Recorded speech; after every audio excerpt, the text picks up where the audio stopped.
Bismillahirrahmanirrahim. Assalamualaikum warahmatullahi wabarakatuh. Perkenalkan, nama saya Bayu Olivia Rahman. Saya dari Prodi Bahasa Inggris. Di sini saya akan melaporkan hasil laporan pengenalan lapangan persekolahan Universitas Mandalika Mataram yang berada di SMA N2 Mataram. Baiklah. Sebagai laporan yang pertama yaitu visi dan misi serta SOTK sekolah. Visi dari sekolah yaitu terbentuknya peserta didik yang religius, cerdas, terampil, kreatif, berwawasan lingkungan, dan berorientasi global. Yang kedua yaitu misi sekolah. Pertama, menanamkan keimanan dan ketakwaan kepada peserta didik melalui pengamalan ajaran agama dan lainnya. Yang kedua yaitu mengoptimalkan proses pembelajaran dan bimbingan secara efektif, efisien, dan berkesinambungan. Yang ketiga yaitu menumbuhkan motivasi dan komitmen untuk mencapai prestasi dan keunggulan pada setiap ajang dan kompetisi pada seluruh warga sekolah. Yang keempat yaitu mengembangkan didik ilmu pengetahuan dan teknologi berdasarkan minat, bakat, dan potensi peserta didik tersebut. Yang keenam yaitu memfasilitasi warga sekolah agar dapat mengikuti perkembangan teknologi, informasi, dan komunikasi untuk kegiatan pembelajaran. Selanjutnya, membina kreativitas peserta didik melalui kegiatan pembiasaan dan pengembangan diri yang terencana dan kesinambungan. Dan begitu dengan seterusnya. Baiklah, menuju ke usaha sekolah dalam mewujudkan visi dan misi. Pertama, sekolah berusaha mewujudkan visi dan misinya dengan bekerja sama dengan seluruh warga sekolah, pihak komite, orang tua siswa, dan seluruh pihak yang terkait. Seperti rupanya pada saat ini, sekolah sudah mampu mewujudkan visi dan misinya dengan baik dan masih berjalan sampai saat ini. Tidak hanya mengawasi berjalannya visi dan misi, sekolah bahkan meningkatkan visi dan misi tersebut sampai melampaui visi dan misi itu sendiri. Adapun cara sekolah mewujudkan visi misinya antara lain, pertama, pengintegrasian indikator visi dan misi ke dalam proses belajar mengajar yang dilakukan oleh guru. Yang kedua, program-program yang direncanakan harus mengarah kepada pencapaian indikator visi dan misi sekolah. Yang ketiga, pemanfaatkan budaya lokal untuk pengembangan diri dan merancang langkah-langkah kreatif yang dapat merubah sifat, sikap, dan perilaku siswa tersebut dan lainnya. Selanjutnya yaitu struktur organisasi dan tata kerja sekolah. Pertama ada kepala sekolah, yang dimana fungsi kepala sekolah yaitu memimpin utama dan dalam struktur organisasi sekolah. Tugasnya sendiri adalah bertanggung jawab atas segala kegiatan yang ada di sekolah. Yang kedua adalah komite sekolah atau biasa kita panggil dengan wakil kepala sekolah. Jadi tugas dari wakil kepala sekolah adalah membantu kepala sekolah. Selain itu, tugas pokok dan fungsi wakil sekolah adalah membantu kepala sekolah dalam urusan kurikulum, kesiswaan, sarana prasarana, dan lainnya. Baiklah, untuk wakasek kesiswaan, salah satu adalah orang yang menjadi anggota bagian kesiswaan bertugas untuk mengurus segala yang berkaitan dengan siswa. Yang keempat yaitu wakasek humas, hubungan masyarakat atau bisa disingkat dari humas, untuk melakukan interaksi hubungan dan bekerja sama dengan masyarakat atau public relation. Yang kelima yaitu wakasek kurikulum. Tugasnya yaitu mempunyai andil yang sangat besar terlaksananya program kegiatan belajar mengajar di sekolah. Yang keenam yaitu wakasek PSDM, adalah bidang untuk mengembangkan manusia-manusia atau mengembangkan bakat dan minat siswa dalam lingkungan sekolah. Yang ketujuh, wakasek sarpas atau bagian sarana prasarana bagian sarana prasarana memiliki peran penting untuk menyediakan perlengkapan sekolah meliputi sarana dan prasarana. Dan yang kedelapan, kusub bagian tata usaha. Tugas dari bagian tata usaha itu sendiri adalah menghimpun, mencatat, mengadakan, dan mengelola dan mengirim dokumen-dokumen yang dianggap penting bagi sekolah. Dan yang ketujuh, kepala lab. Tugas dan tanggung jawab pengelola laboratorium merencanakan pengadaan alat dan bahan laboratorium. Yang ke-10, kepala perpustakaan, membuat rencana strategis pada bagian perpustakaan dan mengusahakan dana pelaksanaan kerja tim dan lainnya. 11 yaitu koordinator BP atau BK. Fungsi dari BK antara lain melakukan studi kelayakan dan needs assessment, pelayanan bimbingan dan konseling. Yang ke-12, pendola kelas unggulan, tugasnya yaitu memastikan dan memilih ataupun membimbing murid yang memiliki kelebihan dalam hal belajar. Yang 13, pengelola Twin School. Fungsi bagian ini yaitu mengelola segala hal yang related to Twin School dan pembimbingan seperti pertukaran pelajar, studi banding, dan semacamnya. 14 yaitu koordinator PKG. PKG atau penilaian kerja guru, fungsinya yaitu sebagai berikut: menjadi dasar penilaian tentang kompetensi dan dalam proses pembelajaran, pembimbingan atau pelaksanaan tugas tambahan yang linear dengan fungsi sekolah atau yang artinya PKG akan dijadikan profil guru yang bersangkutan. 15. Wali kelas. Wali kelas adalah guru yang membantu kepala sekolah untuk membimbing siswa dan mewujudkan disiplin kelas. 16. Guru-guru dan siswa dan siswi. Untuk guru dan siswa menyampaikan sejumlah keterangan-keterangan dan fakta-fakta kepada murid, memberikan tugas-tugas kepada mereka, mengkoreksi dan memeriksanya. Dan sedangkan murid adalah tugasnya untuk mendengar, belajar, dan fokus terhadap apa yang mereka inginkan atau mereka capai selama di sekolah. Selanjutnya, usaha sekolah dalam mewujudkan SOTK. Sekolah menjalankan SOTK-nya dengan baik. Kepala sekolah sebagai kedudukan tertinggi yang berkoordinasi dengan komite sekolah mengakomodasi para wakasek agar mampu menjalankan tugasnya masing-masing dengan baik. Guru-guru, siswa, dan para staf atau tata usaha juga ikut berperan aktif dalam berjalannya SOTK ini. Kepala sekolah tentunya tidak salah memilih para guru yang duduk di bangku wakasek saat ini. Tentunya dengan banyak pertimbangan kepala sekolah memilih wakaseknya yang unggul dan kompeten sehingga mampu menjalankan tugas wakasek sebagaimana mestinya dengan baik. Dan sejauh ini implementasi sekolah dalam mewujudkan struktur organisasi tata kerja adalah pemantapan pelaksanaan program-program sekolah, meningkatkan kualitas tenaga pendidikan, meningkatkan organisasi dan administrasi di sekolah. Dengan adanya kerjasama dan kebersamaan demi perwujudan pengabdian dan usaha nyata dari pembagian struktur-struktur organisasi tata kerja SOTK, sekolah mengharapkan usaha yang dilakukan tenaga kependidikan dapat mendidik peserta didik lebih maju, kreatif, berprestasi, dan menjadi sekolah unggulan dan banyak diminati. Dan dengan mewujudkan sekolah penerimaan siswa internasional atau pertukaran belajar sudah ada di SMA N2 Mataram.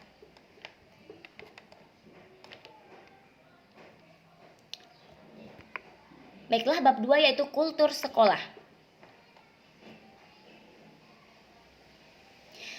Yang pertama adalah kegiatan 3S. Di sini SMA 2 malah bahkan menerapkan 7S, yaitu sapa, senyum, salam, sopan, santun, dan semangat, dan tentunya sportif.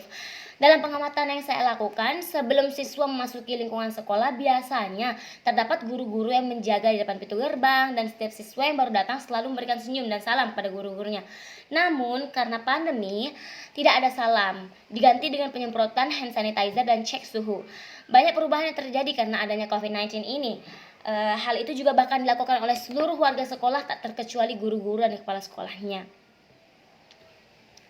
Yang kedua yaitu sekolah memiliki prestasi akademik. Ya, yang sejauh yang saya pantau, yang saya lihat dari sekolah tersebut, SMA N2 sangat berprestasi di bidang akademik. Prestasi-prestasi yang pernah diraih oleh siswa SMA 2 antara lain yaitu juara 1 OSN, juara 2 OSN bidang fisika tingkat Kota Mataram pada tahun 2017, juara 3 OSN bidang kimia tingkat Kota Mataram 2017, dan lainnya. Adapun strategi yang dilakukan oleh pihak sekolah yaitu memacu keinginan siswa dengan memfasilitasi dan pembinaan dalam kegiatan perlombaan, dan tentu saja peran dari orang tua yang sangat berpengaruh untuk anak-anaknya. Selanjutnya yaitu sekolah memiliki prestasi non-akademik. Tentunya SMA N2 memiliki prestasi non-akademik juga, seperti dalam bidang olahraga dan lainnya. Contohnya, adapun siswanya mendapat juara pada Kejurprov Taekwondo 2016 yang diraih oleh Ananda Bakhtiar Hussein, dan ada Joy Fernando yang meraih medali emas dalam bidang seni yaitu vokal solo putra pada tahun 2017 dan lainnya. Adapun strategi SMA N2 Mataram dalam mencapai prestasi tersebut yaitu menurut salah satu guru SMA 2 yang dilakukan oleh pihak sekolah adalah harus memperhatikan fisik siswa dan dalam artian kesehatan jasmani dan rohani harus diperhatikan. Selanjutnya yaitu peraturan penggunaan seragam sekolah.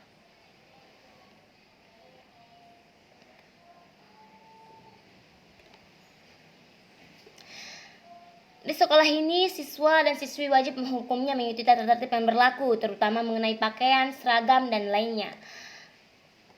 Baiklah, selanjutnya adalah hubungan sekolah dengan orang tua komite. Dalam hal ini, semua sangat berperan penting, sangat berperan aktif dalam membentuk kerjasama antar orang tua siswa dan komite sekolah, sehingga hubungan serta komunikasi di kedua belah pihak tidak terputus. Selaku komite sekolah yang memiliki kewajiban dan memberikan pertimbangan dan penentuan dan pelaksanaan kebijakan sekolah. Baiklah, adapun pelanggaran yang dilakukan siswa dan solusi menyelesaikannya. Baiklah, seorang siswa dalam mengikuti kegiatan belajar di sekolah tidak akan lepas dari berbagai peraturan dan tata tertib yang berlakukannya di sekolah. Di setiap siswa memang dituntut untuk mendapat berperilaku sesuai dengan aturan dan tata tertib yang berlaku di sekolahnya. Adapun pelanggaran-pelanggaran yang terjadi di kalangan peserta didik antara lain: pertama, bolos saat pelajaran berlangsung; kedua, tidak mengerjakan tugas yang telah diberikan; ketiga, menyontek pada saat ulangan; dan keempat, datang terlambat masuk sekolah dan seterusnya. Solusinya yaitu dengan mengingatkan siswa-siswinya agar pentingnya menaati peraturan, mengingatkan mereka bahwa itu semua demi kebaikan mereka sendiri, bukan orang lain. Adapun hukuman yang seharusnya diberikan yaitu hukuman sesuai dengan apa perbuatan yang telah diperbuat oleh siswanya. Contohnya itu membersihkan lapangan, berdiri di lapangan selama proses belajar berlangsung, berdiri di depan kelas. Apabila mahasiswa melakukan pelanggaran berat, maka solusi yang saya sarankan mungkin dengan memberikan teguran pertama, lalu jika melakukannya 2 kali, pemanggilan orang tua, dan jika benar-benar sudah kelewatan, baru berikan sanksi berupa skorsing ataupun dikeluarkan. Baiklah, adapun permasalahan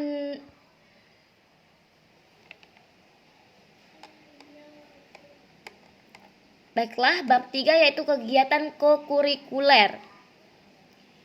Kegiatan kokurikuler dan ekstrakurikuler.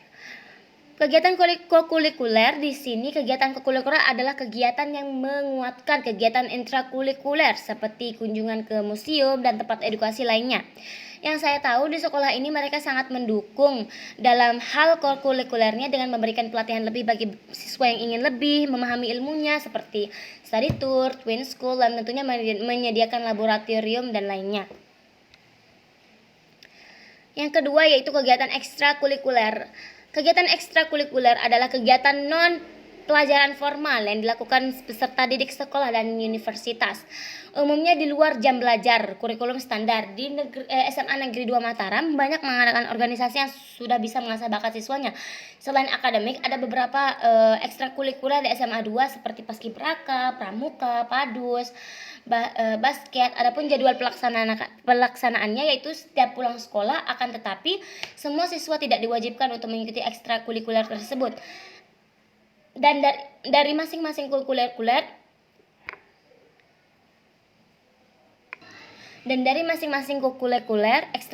memiliki guru pembina, dan masing-masing guru juga dilibatkan dalam membina siswanya di bidang ekstrakurikuler.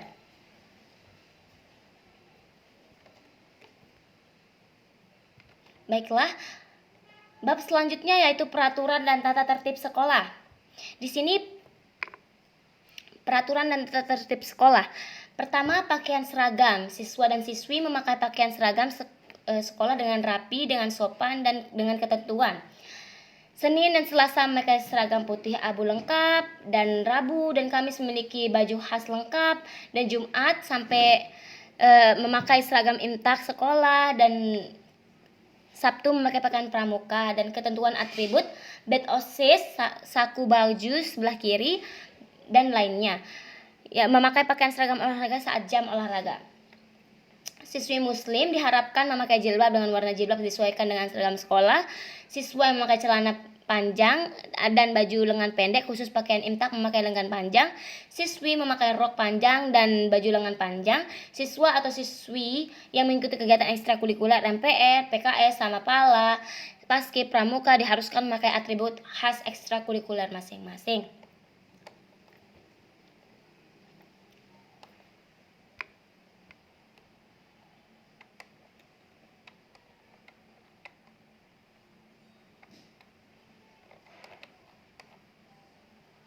Baik ya, selanjutnya strategi sekolah mengimplementasikan peraturan dan tata tertib sekolah. Setiap sekolah memiliki peraturan ataupun tata tertib agar siswanya dapat memiliki rasa disiplin dan juga rasa tanggung jawab. SMA AN 2 Mataram memiliki beberapa strategi diantaranya seperti bersikap tegas dan dalam menegakkan peraturan sekolahnya seperti tidak menggunakan sepatu berwarna cerah atau bukan yang berwarna hitam. Setiap siswa diwajibkan menggunakan sepatu berwarna hitam dan bermodelkan sepatu tali bukan sneakers dan lain-lainnya. Bab selanjutnya yaitu kegiatan seremonial formal. Jenis kegiatan seremonial formal di sekolah, adapun jenis kegiatan seremonial yang dilakukan di sekolah yaitu siswa diwajibkan ikut serta dalam upacara pada hari Senin. Yang kedua, siswa diwajibkan mengikuti imtak pada hari Jumat sesuai agama masing-masing. Siswa diwajibkan untuk ikut apel pada 17 Agustus. Selanjutnya, siswa diwajibkan turut serta dalam upacara Hari Guru atau PGRI. Selanjutnya yaitu deskripsi kegiatan seremonial di sekolah. Seremonial formal yaitu di mana sekolah mewajibkan siswa dan siswinya untuk mengikuti seremonial formal tersebut atau bisa kita bilang upacara yang diadakan oleh pihak sekolah dengan maksud dan tujuan agar peserta didik memiliki rasa hormat, disiplin, dan tertib. Ini juga dimaksudkan agar peserta didik memiliki rasa nasionalis dan integritas yang tinggi. Tidak hanya upacara, pada kegiatan imtak juga biasanya seperti peserta didik diwajibkan mengikuti kegiatan imtak menurut agama dan kepercayaan masing-masing dengan tujuan agar keimanan dan ilmu agama beserta didik bertambah. Namun pada masa pandemi ini sekolah meniadakan kegiatan imtak agar penyebaran virus tidak menyebar. Baiklah, bab selanjutnya yaitu praktik pembiasaan dan kebiasaan positif. Adapun jenis kegiatan pembiasaan dan kebiasaan positif.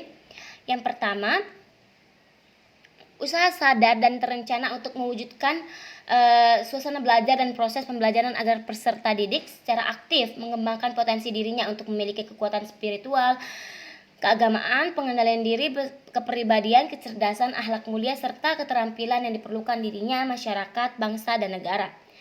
Yang kedua yaitu deskripsi kegiatan praktik pembiasaan dan kegiatan positif. Selama pengamatan saya di SMA 2 Mataram, di sana kegiatan rutinnya berjalan dengan baik dan muridnya memiliki attitude yang ramah. Guru-gurunya juga mengayomi dan kegiatan rutin respon mereka dilakukan sejauh ini saya lihat mereka pandai dan dalam berinteraksi.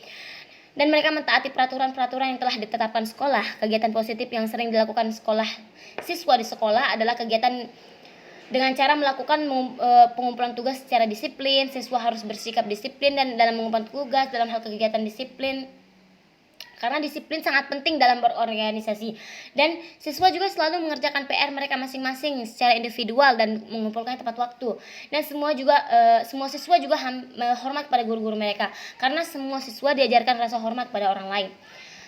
Dan kegiatan spontan yang saya lihat dari siswa-siswi yaitu mereka melakukan kesadaran dalam kebersihan. Mereka mengikuti protokol kesehatan dengan menggunakan masker dan lainnya. Mereka sadar akan membuang sampah sesuai tempatnya dan seperti organik, non-organik maupun B3.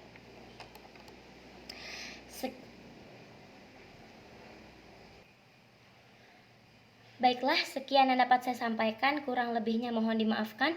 Wabillahi taufik wal hidayah. Wassalamualaikum warahmatullahi wabarakatuh.